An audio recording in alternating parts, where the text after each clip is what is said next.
Assalamualaikum warahmatullahi wabarakatuh. Dulur, saat ini saya tengah berada di Candi Putri, salah satu candi atau bangunan situs di antara ratusan bangunan situs bersejarah yang bertebaran di sekitar Gunung Penanggungan, mulai kepala, leher, pinggang hingga kaki Gunung Penanggungan penuh dengan situs-situs purbakala, peninggalan masa lalu. Candi Putri adalah salah satu dari sekian situs pemujaan yang ada di sekitar Gunung Penanggungan. Tepatnya posisi sekarang ada di pinggang Gunung Penanggungan 1200 mdpl atau kira-kira kurang dari 800 menuju puncak Gunung Penanggungan.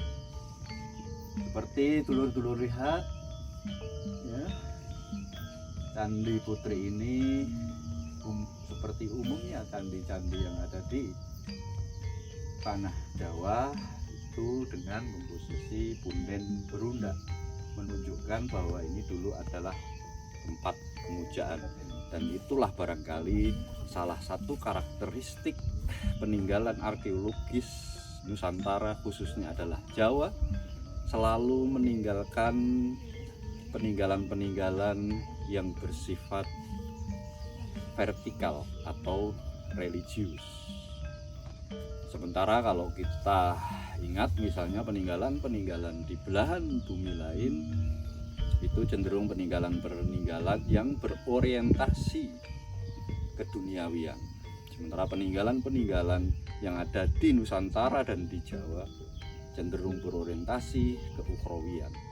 Itulah perbedaan karakteristik arkeologis Nusantara dan belahan dunia yang lain. Gunung Penanggungan atau Gunung Pawitra dikenal sebagai pusat ilmu pengetahuan di tanah Jawa atau bahkan di Nusantara dan bahkan di dunia. Konon setiap ada bangunan candi, maka di sekitarnya pasti ada ashram atau ada asrama, tempat murid dari berbagai penjuru menuntut ilmu kepada Maha Guru. Maka di sekitar Gunung Penanggungan ini dulu berdasarkan berbagai kitab seperti kitab Tantu Panggelaran ataupun kitab Negara Kertagama yang sangat masyhur, itu di tempat ini banyak sekali bertebaran kedewa guruan atau tempat belajar berbagai murid, banyak murid dari berbagai penjuru kepada seorang Maha Guru. Dan itu sudah masyhur, seperti di Tantu Panggelaran diceritakan bahwa sejak era Resi Parameswara dan Resi Wisnu, Gunung Pawitra ini atau Gunung Penanggungan ini sudah dikenal di seluruh penjuru dunia menjadi jujukan para pencari ilmu, bahkan para murid dari Tibet, dari India, dari Cina, apalagi sekitar ASEAN, banyak yang datang ke sini untuk menuntut ilmu kepada resi-resi di sekitar Gunung Penanggungan ini. Ada satu kisah yang sangat menarik yang barangkali nilainya bisa kita petik. Ketika Resi Parameswara bertanya kepada anaknya Resi Wisnu, yang dimana Resi Wisnu ini meski ilmunya sudah sangat mumpuni, tidak mau segera mengajarkan ilmunya kepada para murid. Ketika ditanya, kenapa nak kamu tidak segera membuka asrama, menerima murid dan mengajarkan ilmumu kepada dunia? Resi Wisnu mengatakan, percuma Bapak, mereka adalah orang-orang yang bodoh, dan mereka adalah orang-orang yang kotor hatinya. Untuk apa saya mengajari mereka?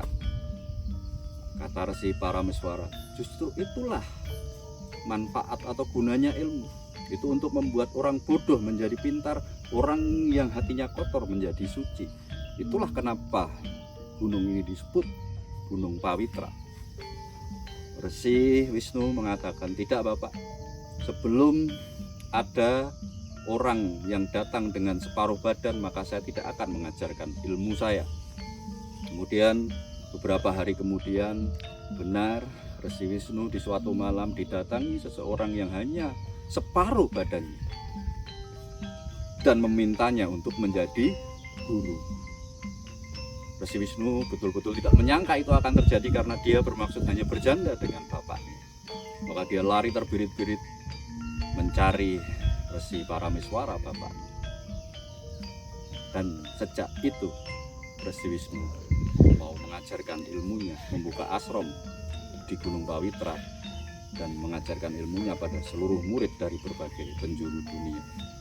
Pesan yang bisa kita tangkap adalah, sebanyak apapun ilmu yang kamu miliki, itu tidak akan bermakna apa-apa jika tidak pernah kamu ajarkan pada orang lain.